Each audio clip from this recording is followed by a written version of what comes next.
बिस्मिल्लाहिर्रहमानिर्रहीम। अस्सलामुअलैकुम अज़ीज़ तलबा, मैं हूं मोहम्मद आरिफ और आप देख रहे हैं मेरा YouTube channel Arif the educator. Dear students, मेरे चैनल को सब्सक्राइब कीजिए, लाइक कीजिए, शेयर कीजिए इसे फ्रेंड एंड फैमिली के साथ, और बेल आइकन जो नोटिफिकेशन वाला है उसको ज़रूर प्रेस कीजिए ताकि मेरी आने वाली हर वीडियो सबसे पहले आप तक पहुंचे। तो डियर स्टूडेंट्स, आज हम Allama Iqbal open university FA ICOM English course code 386 जो इंटरमीडिएट सतह की इंग्लिश है, जो इसका फर्स्ट पार्ट है, इसका हम साबका हलशुदा पेपर्स जो प्रीवियस सॉल्व पेपर हैं जो साबका इम्तहान में आते रहे हैं उनको हल करेंगे। अगर आप कामयाबी चाहते हैं तो मेरे इस लेक्चर को अगर आप देखेंगे और इसका अमल करेंगे तो यकीनन आपको 90% कामयाबी की गारंटी है और आप तकरीबन 90 प्लस मार्क इसमें से लेंगे। तो डियर स्टूडेंट्स, एक आम बात जो मैं आपके गोश को आज़ार करना चाहता हूँ वो ये है कि अल्लामा इकबाल में जो इंग्लिश का पेपर है इंटरमीडिएट लेवल का, उसका कोई ख़ास पैटर्न मौजूद नहीं है। वो कोई ही भी सवाल कहीं से भी पूछ सकते हैं, इसलिए मैंने आपकी आसानी के लिए ये लेक्चर तैयार किया है ताकि आप इससे इस्तेफ़ादा कर सकें। तो इस मकसद के लिए अज़ीज़ तलबा, आज के इस लेक्चर में मैं आपको पेपर सॉल्व करने के लिए कुछ टिप्स भी दूंगा और कुछ टेक्निक्स भी बताऊंगा पेपर हल करने के हवाले से जो यकीनन आपके लिए फ़ायदेमंद होंगी। तो इससे फ़ायदा उठाने के लिए एक रिक्वेस्ट है, आप मेरे इस लेक्चर को शुरू से लेकर आखिर तक देखेंगे। तो बिला तातल हम अपना लेक्चर शुरू करते हैं, लेसन शुरू करते हैं। डियर स्टूडेंट्स, आज मैं आपके सामने जिस पेपर को लेके आया हूँ वो Allama Iqbal open university compulsory English part 1 जिसका कोर्स कोड है 386 और ये सेमेस्टर स्प्रिंग 2018 का है। तो इसको सामने रखते हुए मैं आपको पेपर, ये वाला पेपर हल भी करवाऊंगा और टिप्स भी बताऊंगा और साथ टेक्निक्स भी बताऊंगा कि आपने पेपर किस तरीके से हल करने हैं और आपकी पेपर बुक के किस किस हिस्से और किस पेज से आता है। तो डियर स्टूडेंट्स, इसका जो फर्स्ट क्वेश्चन है वो ये है कि right a paragraph on any of the topic given below. Topic sentence, supporting detail और क्लोज सेंटेंस, इनका इस्तेमाल करते हुए आपने एक पैराग्राफ लिखना है। इसमें दो ऑप्शन दी गई हैं, ये आपके सामने हैं दोनों की दोनों ऑप्शनें। ये वाली एक है माय फेवरेट टीचर और दूसरा है यूज़ ऑफ इंटरनेट। तो डियर स्टूडेंट्स, आज क्योंकि अगर मैं दोनों को सॉल्व करता हूं तो इस तरह मेरा ये जो लेक्चर है ये लेंथी हो जाएगा, तो यकीनन आप इससे इस्तेफादा करने के बजाय बोरिंग फील करेंगे। तो ये मैं यहाँ सिर्फ आपको इसका यूज़, क्योंकि दोनों में से सिर्फ एक ही करना है, माय फेवरेट टीचर वो आपके सामने डिस्प्ले करूँगा ताकि, और कुछ पढ़ कर हिसाब को बताऊँगा ताकि आप इससे इस्तेफादा कर सके। हो सकता है कमिंग जो एग्ज़ाम है इसमें यही पेपर टच किया जाए और हो सकता है माय फेवरेट टीचर पर कोई मजमून आ जाए, तो आप इससे अगर आपके पास लिखा हुआ होगा तो आप इससे इस्तेफादा कर सकेंगे। तो डियर स्टूडेंट्स, ये रहा आपके सामने पहले सवाल का जवाब, माय फेवरेट टीचर। देखें इसमें लिखा हुआ है आई स्टडी एट। यहाँ स्कूल नेम देने से मुराद ये है कि आप कोई भी स्कूल नेम दे सकते हैं, किसी भी स्कूल का नाम लिख सकते हैं। अगर नहीं भी लिखते हैं तो ABC लिख दें, XYZ लिखते हैं। फिर आप कहेंगे my favourite teacher name is, किसी भी टीचर का नाम जो भी आपका किसी भी सतह पर आपका फेवरेट टीचर है तो आप उसका नाम लिख सकते हैं। अगर वो मर्द है तो उसके लिए ही, अगर वो औरत है तो शी। आप ही का इस्तेमाल भी कर सकते हैं और शी का, तो शी इज़ टीचिंग सब्जेक्ट, जो भी आपको पढ़ाता है। आप फॉर एग्जांपल इंग्लिश भी लिख सकते हैं। फिर she is always smiling and kind the student. ये कुछ मैंने पढ़ दिया है, बाकी आप इसको जब आप ये लेक्चर देख रहे होंगे तो इसको डराने लेक्चर आप पॉज करके स्टॉप करके आप इसे अपने नोटबुक पर लिख सकते हैं इसे इस्तेफादा करने के लिए। इसके बाद हम बढ़ते हैं अपने दूसरे सवाल। तो ये हम अपने क्वेश्चन पेपर पर वापस आ गए। यहाँ इसका दूसरा सवाल दिया गया है, read the passage carefully and answer the question given at the end. यहाँ दूसरे नंबर पर जो सवाल है वो इस तरह है कि एक पैराग्राफ दिया गया है, एक पैसेज दिया गया है और उसके नीचे उन्होंने 5 उसके सवाल दिए हैं। अब वो ये कह रहे हैं कि इस पूरे जो पैसेज है इसको या पैराग्राफ है इसको केयरफुली पढ़ना है, पूरे निमहाक के साथ पढ़ना है, फिर एंड पर जो इसके सवालात हैं उनका आपने जवाब देना है।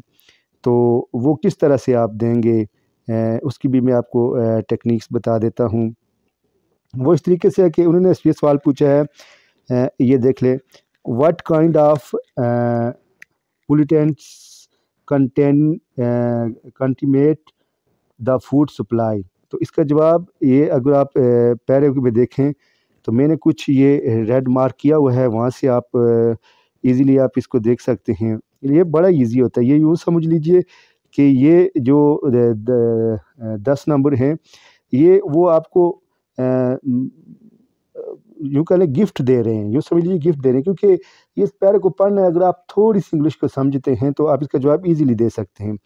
तो फर्स्ट का जवाब ये देख लीजिए, यहाँ से शुरू होता है, यहाँ से लेकर यहाँ तक। तो इस तरीके से ये आपको यूँ समझ लीजिए एज अ गिफ्ट है ये आपके लिए। फिर ये कोई इतना मुश्किल नहीं है, ये बहुत ही ईजी होता है ये वाला जो है। फिर इसके बाद हमारा जो क्वेश्चन नंबर 3 है उसमें वो पूछ रहे हैं यानी ये कह रहे हैं कि your father has written you a letter telling you the importance of taking part in co-curriculum activity. Reply him expression you like regarding co-curriculum activity. Justify your choice with the help of suitable reason. अब वो कह रहे हैं कि आपके बाप ने आपको एक ख़त लिखा है, आप उनको रिप्लाई दे रहे हैं अपने फादर को कि वो आपको बता रहे हैं कि को-करिकुलम एक्टिविटी में जो हनसाबी सरगर्मियाँ स्कूल में होती हैं उनमें जो है वो हिस्सा लेने का क्या क्या फ़ायदा है। आप रीज़न के साथ उनको जवाब दे रहे हैं कि मैं उनमें किस तरीके से हिस्सा ले रहा हूँ। तो इसके भी मैंने वो सॉल्व किया हुआ है, आपको दिखा। तो डियर स्टूडेंट्स, ये आ गया हमारा question number 3, letter to father about co-curricular activity in college. अब ये जो लेटर लिखने का एक तरीक़ाकार है, एक स्पेशल तरीका होता है जो एग्ज़ामिनेशन में लिखा जाता है, तो उसको सामने रखते हुए मैंने ये आपके सामने लिख दिया है। आप इसको नोट कर लीजिए या इसके स्क्रीनशॉट ले लीजिए या कहीं पर इसको नोट कर लीजिए और उसको जो इसकी हेडिंग है, मेन हेडिंग जहाँ से ये शुरू होता है स्टार्टिंग पॉइंट, और फिर इसका जो यहाँ एंडिंग पॉइंट है, ये एंड पर ये वाला जो एंड पर है, आप इसको सामने रखकर आप इसको लिख लीजिए ताकि ये आपके लिए फ़ायदेमंद हो सके। देखें, लेटर शुरू करने के लिए जो उसकी हेडिंग सबसे पहले देते हैं एग्ज़ामिनेशन हॉल होता है, फिर ABC लिखते हैं, फिर जिस तारीख को आप लिख रहे हैं वो तारीख लिखते हैं, फिर अपने फादर के लिए लिखते हैं, उनके लिए माय डियर फादर, मेरे प्यारे अबू जान। फिर आप उसका मतलब लिखते हैं, I receive your letter the day before, I am glad to that all the family members are health and hearty in your letter you have asked to report you what you studied at the college other than the study। फिर ये नीचे चलकर उसने को करी activity का भी अपने फादर को बताया हुआ है। ये आखिर में आप देख लीजिए इस वाले पैरे में ये देख लें, तो यहाँ से आप समझ जाएंगे कि इस तरीके से ये ख़त लिखती हैं और इसका मतलब ये होता है। तो ये भी अगर आप इसको अपने पास में महफूज कर लेंगे तो आपके लिए बड़ा ही फ़ायदेमंद होगा। तो इसके बाद हमारा जो क्वेश्चन नंबर 4 है, क्वेश्चन नंबर 4 है, उसमें वो कह रहे हैं following are a few situation, how would you refuse permission in each particular situation.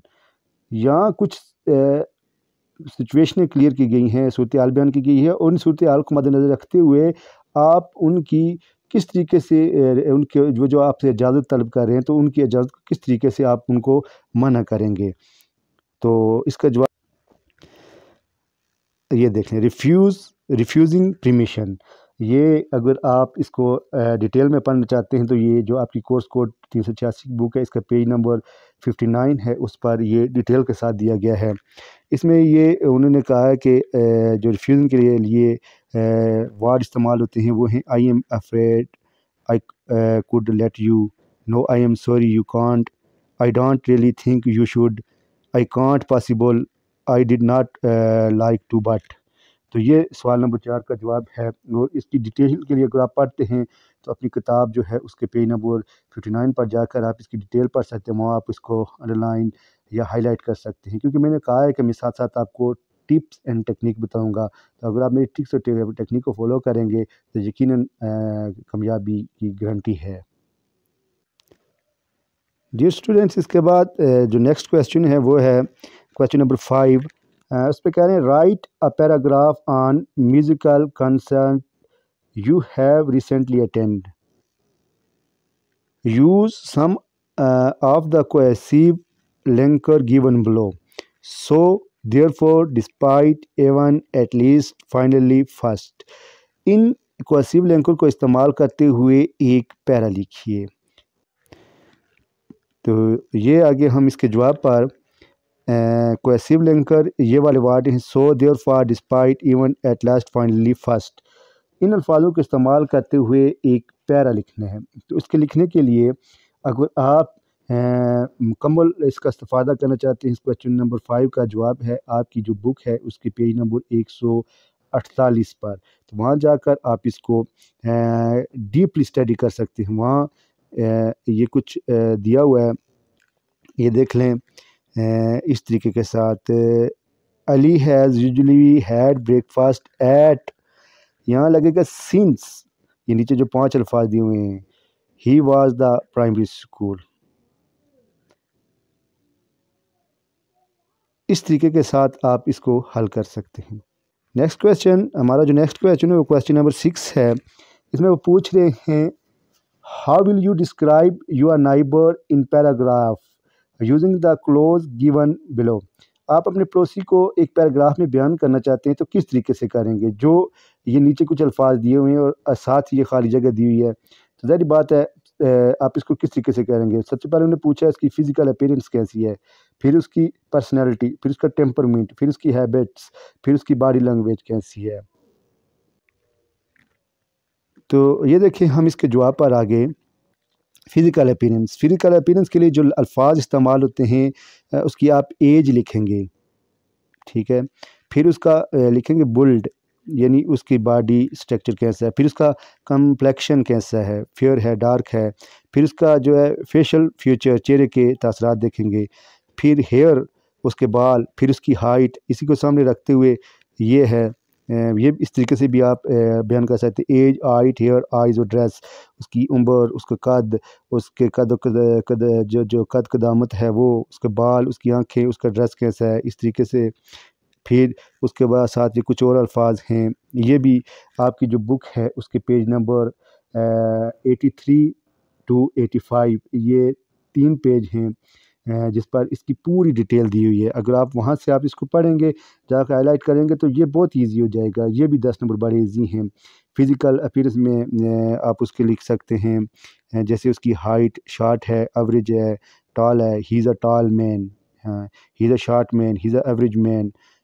As around 50 कह सकते हैं, अराउंड 20 कह सकते हैं। और उसके एयर शॉर्ट हैं, लॉन्ग हैं, फेस उसका स्क्वायर है, प्लेन है, गोल है, कंप्लेशन लाइट है, वाइट है, वगैरह वगैरह जो भी है वो आप इसको डिस्कस कर सकते हैं।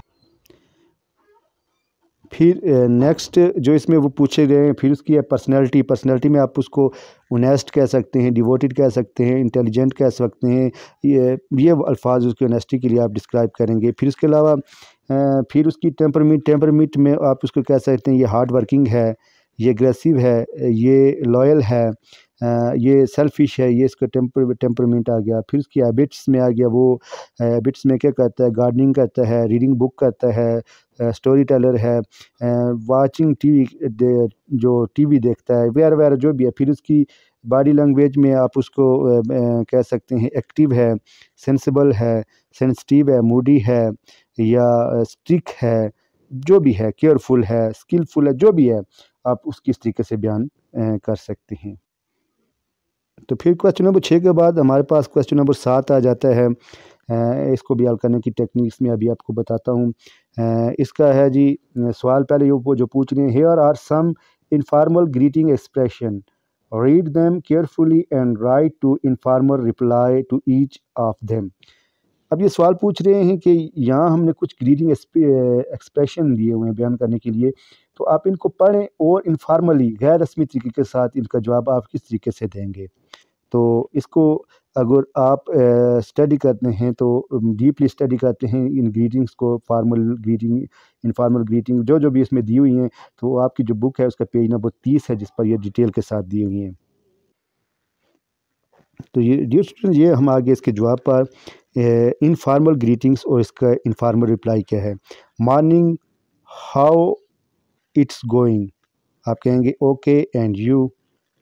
It's been a long time, you seen working away. You look good, आप कहेंगे thanks. How you parents, great and you. Hi, where are you off to, आप कहेंगे कॉलेज। बाय बाय, वो भी कहेगा बाय बाय। ये है इनफॉर्मल ग्रीटिंग्स, ये इस क्वेश्चन पेपर को सामने रखते हुए। तो डियर स्टूडेंट्स, 7वें सवाल के बाद हमारा आ गया क्वेश्चन नंबर 8, जिसमें वो कह रहे हैं, पूछ रहे हैं, read the given sentence carefully and understand the relevant situation, complete each reason for apologise. यानी वो कह रहे हैं कि इन जुमलों को ध्यान के साथ पढ़िए और फिर मौखिक मुनासिबत के साथ आप वो रीज़न दीजिए जिसकी वजह से आप उनके मुख्तलिफ सिचुएशन में जब आपको किसी ने इनवाइट किया, आप नहीं पहुंच सके हैं, तो आप रीज़न के साथ किस तरह से माफ़ी मांगेंगे। तो अगर आप इसको देखना चाहते हैं, पढ़ना चाहते हैं तो डीपली, तो ये आपकी बुक का जो पेज है 133, 133 पेज है, उस पे जाकर आप अपोलोजाई का पूरा चैप्टर डिटेल के साथ पढ़कर फिर ईज़िली आप इसको हल कर सकते हैं। तो ये आगे देखें जवाब पर हम आगे हैं, giving reason excuse for apologizing. आप कहेंगे for example, I am so hungry, I ate the rest for cake, I am sorry, sorry I am late, I can't find taxi. फिर वो कहेंगे oh dear, I am so sorry, oh no, I don't apologize, let you me help you, I am afraid you team last. ये जो भी आप इसके लिए reason बयान करते हैं, तो इसके लिए रीज़निंग और अपोलोजाइज़ और उसकी रीज़निंग ये है, आई एम सॉरी वो कहेंगे अगर आपको माफ़ करता है, it's all right, excuse me, thanks all right, pardon me, thanks okay, I apologize, it's don't matter, that no problem. तो इस तरीके के साथ आप अपने जो है इसको हल कर सकते हैं अपने पेपर को। तो डियर स्टूडेंट, ये थी कुछ टिप्स एंड टेक्निक्स पेपर को हल करने के लिए। तो ये मैंने आज आपके सामने एक पेपर स्प्रिंग 2018 का हल किया है। अगर आप इसको पूरा देखा है तो यकीनन आपके लिए फ़ायदेमंद होगा। तो अगर आपको मेरा ये लेक्चर पसंद आया तो मेरे चैनल को लाइक कीजिए, सब्सक्राइब कीजिए, उसे शेयर कीजिए फ्रेंड एंड फैमिली के साथ, और बेल आइकॉन नोटिफिकेशन वाला उसको ज़रूर प्रेस कीजिए ताकि मेरी आने वाली हर वीडियो सबसे पहले आप तक पहुँचे।